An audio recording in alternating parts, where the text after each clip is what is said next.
So the learning objectives are to look at the different treatment and interventions that are available, resources that are available, and that address the range of needs of ASD patients and their families, and then understanding the realities of families and patients' journeys, which will be Geneviève who will be talking to us about that. So the current reality in Quebec right now, so I want to preface, I'm not an expert in autism resources, but in my role in the CS as coordinator of youth mental health, I kind of have a high level view of services, which comes in handy for presentations like this. So I was able to sort of solicit all the different services that work with kids and families with ASD and be able to kind of like synthesize the information. So as you know, we went through a very large health reform in 2015.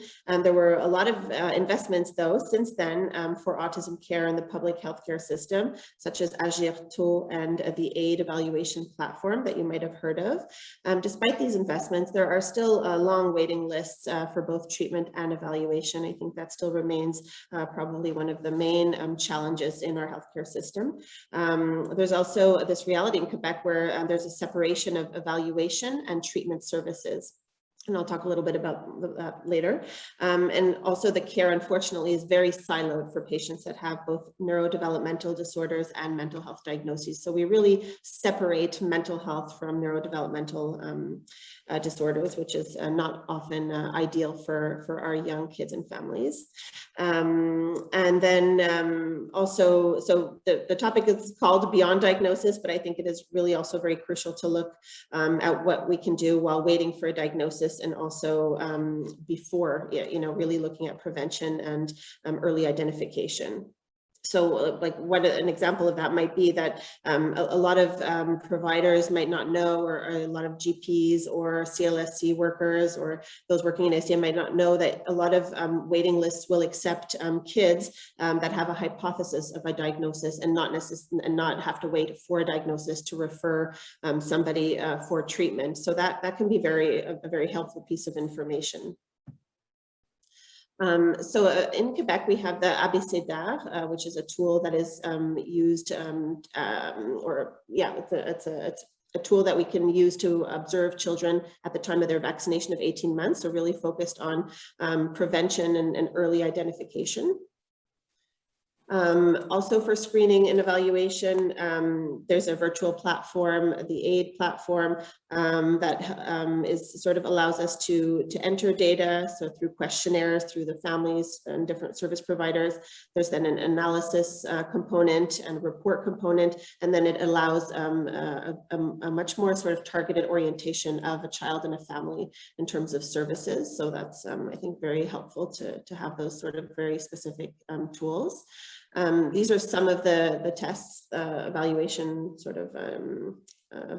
that can be completed at that time. So there's many others. Many clinics use different tools, and again, when the PowerPoint will be available, we've listed a lot of the different assessment tools that different clinics use that are available.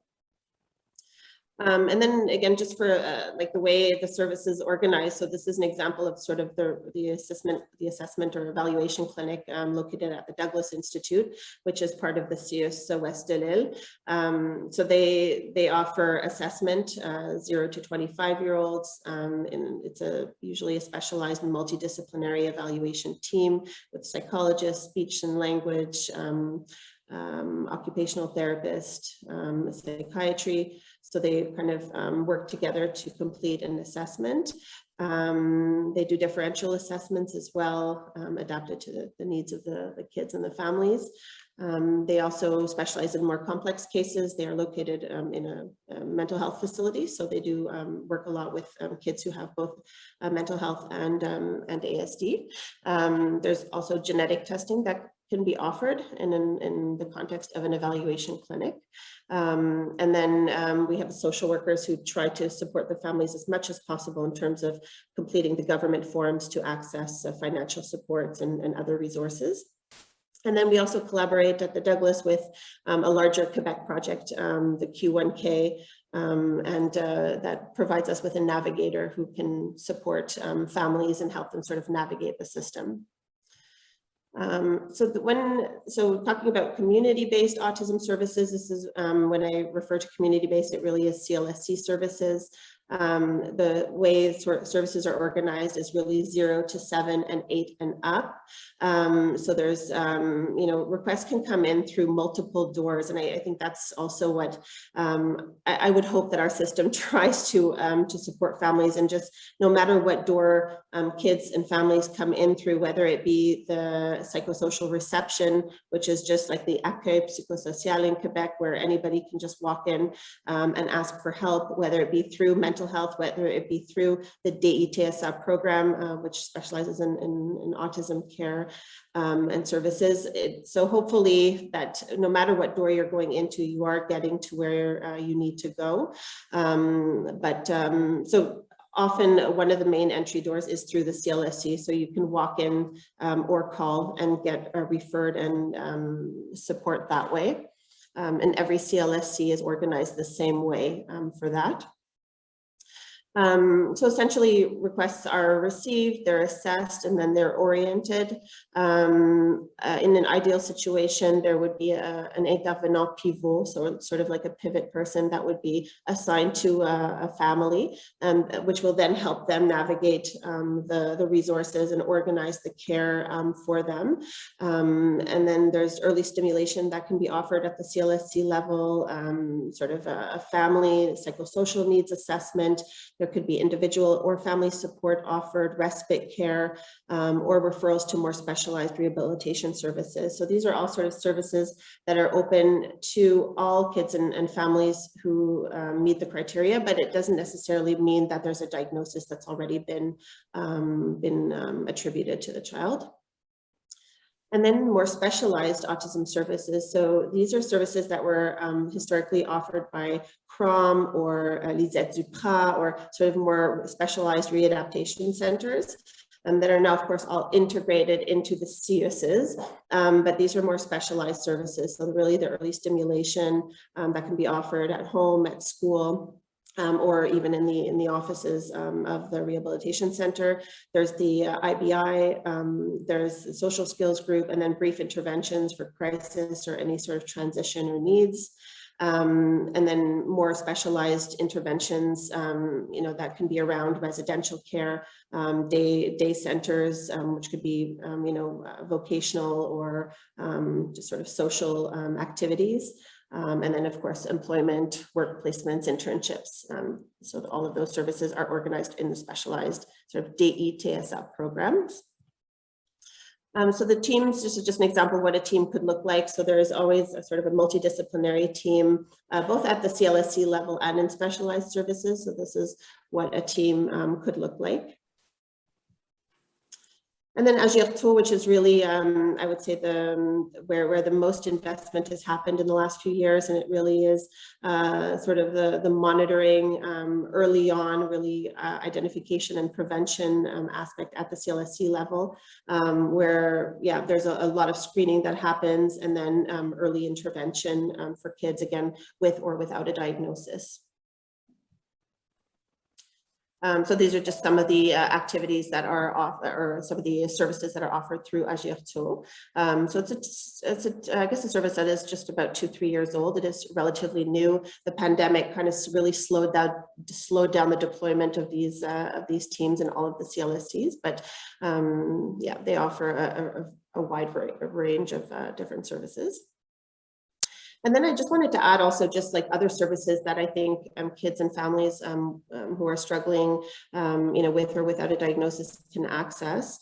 So the mental health services in the CLSCs. There's Air Ouvert, which is a brand new service that's going to be coming out, really focusing on sort of a holistic health approach for youth 12 to 25. And again, there's no exclusion criteria for autism for these services.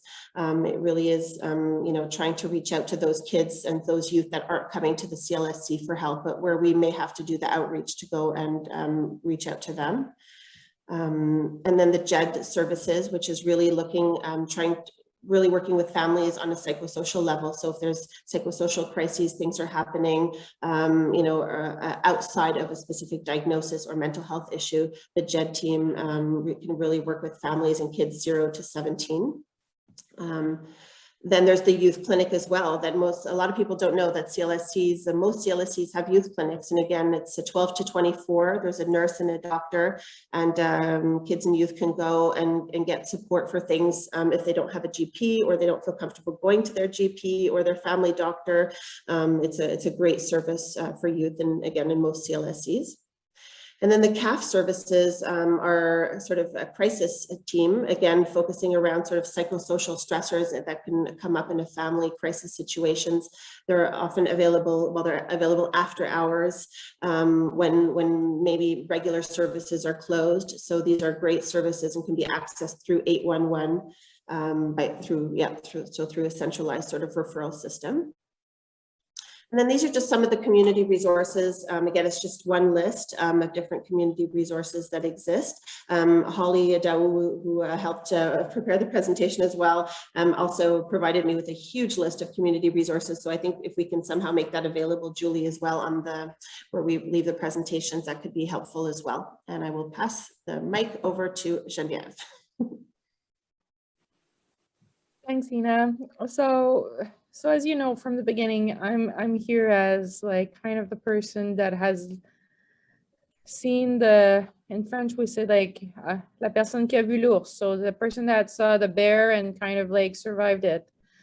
And but that being said, it's not an easy journey, and I feel like when I read this, I'm showing you those illustrations because they came from a book. It was called Les Petites Victoires, and it's a dad who has a son on the spectrum. And it so happened that this person make a living of doing illustration. And so he decided at one point to illustrate his journey. And I find that it's, we often like run out of words to explain how it is for parents. And I find his image are really strong. I want to bring your attention and maybe, you can help me with the animation by giving it one click to the looks that parents are having when they're getting those informations. You can even see like a little bit of sweats on the dad's face because it is a very stressful moment that like we're talking about diagnosis, like how to get the right diagnosis and so on and so forth. But beyond the diagnosis, this is kind of like a very traumatic moment for families. If you can just give me one more click. And so he gave that image that as he was sitting there listening to the specialist, he felt like he was shrinking and getting smaller and smaller and smaller. And by the time like we were getting to the end, he felt like people were talking, like speaking to him in a foreign language. And that's really how it is felt like parents. I was very lucky in a sense that with my clinical background, a lot of those words had meaning. But the feeling of feeling so small, wanting to crawl out of your skin, not wanting to be there. I remember like going to some of those places and like just not wanting to be there, knowing that I had to be there because if I didn't get this diagnosis, I couldn't get help. But I didn't want to be there. And then finally, the last image you use, and if you can kind of give it a more click, is that like all of a sudden his world crumbled. And from this image that he had for his life and his kid's life, all of this fell apart. And the image I use a lot, because I find it helpful to use image, is that as you become parent, you have an image of what you hope for your kid. And then all of a sudden, when you get a diagnosis such as this one, it's like somebody's taking a hammer and breaking that image that's printed on glass. And you're left having to pick up the pieces and having to reassemble that image. And a lot of the time pieces are missing, information are not there, and it's very complicated. Maybe we can go to the next slide, Ina. So autism is a complex thing. It's not black and white. There's a lot of information, a lot of bad information out there. And families are going through that information, trying to make sense, and spending hours on the internet. I know that some of the healthcare professionals around the table probably have like that, you know, like, oh my God, like, could they stop like going on the internet? But we need answer. We want to make sense with what's going on in our life. And we want to find hope. And sometimes we find hope wherever we can find it, whether it be like B12 injection or bariatric chamber, and it can really be overwhelming. The other thing is, because often healthcare is short of staff, we put a lot of back on the shoulder of the parents. We ask them to do a lot of exercise. We ask them to do all of these things. I remember receiving one time a list from my son's phys ed teacher. I probably would have needed to build a gym in order for me to be able to do everything he asked me to do. But that was with the fact that I still needed to spend 2 to 3 hours doing homework with him, because everybody else was doing it in 30 minutes and it was taking us 3 hours. So parents need to be parents. They cannot be the therapists of their kids. And I think we need to remind ourselves that, that they are very important, but worst come to worst, they need to be parents. So if they don't have the energy, the knowledge, or the experience, they need to, you know, you can always find, not always, let's be honest, a speech therapist, an occupational therapist, but these kids only have 2 parents and nobody else can take that from them.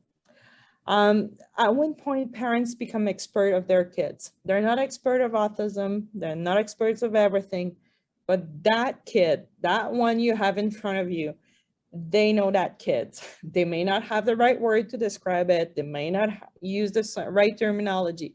They know that. And I find that often when a kid get a diagnosis, we kind of like take away that knowledge, because like we're coming, I'm the expert kind of person, and we kind of take that away.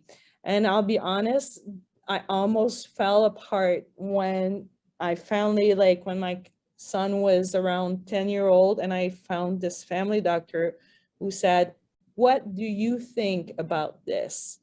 What's your impression about this? Moms knows better." That was the first time in 6 or 7 years in my journey, like going along with my kid, that somebody felt like whatever I had to say was important. Siblings. I know I've made a couple of comments at, you know, some of the presentations, but siblings are not collateral. They're part of the journey. They're not the same journey as the parents. They're not the same journey as the kid itself, but they're part, and they need to also be able to understand. They need to make sense of this.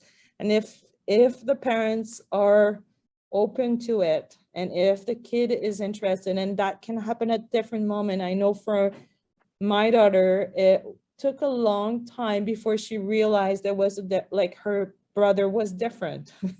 They just have 1 year difference. She couldn't like figure out that, you know, that's just the way it was.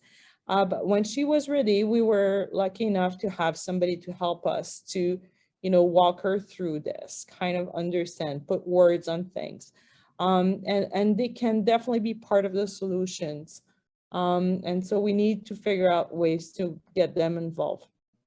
ASD diagnosis, it's a little bit like a trauma for those families. And anyone that knows about traumas knows that trauma reactivate other traumas. So especially for families that are going through a lot of things, you might feel like the reaction is really big, but they're probably reacting to that trauma and the many more that were before them. And I'm thinking like families that have had to leave their country, came here, they have a lot of trauma, and you know, and it's just the way it is. And so knowing that, being attentive about that, I think it's important. Be attentive of the word that you choose.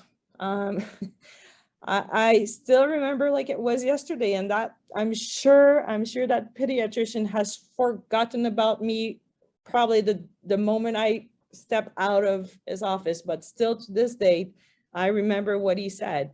And he told me when I got the diagnosis, it's like, oh, I'm really sorry for you.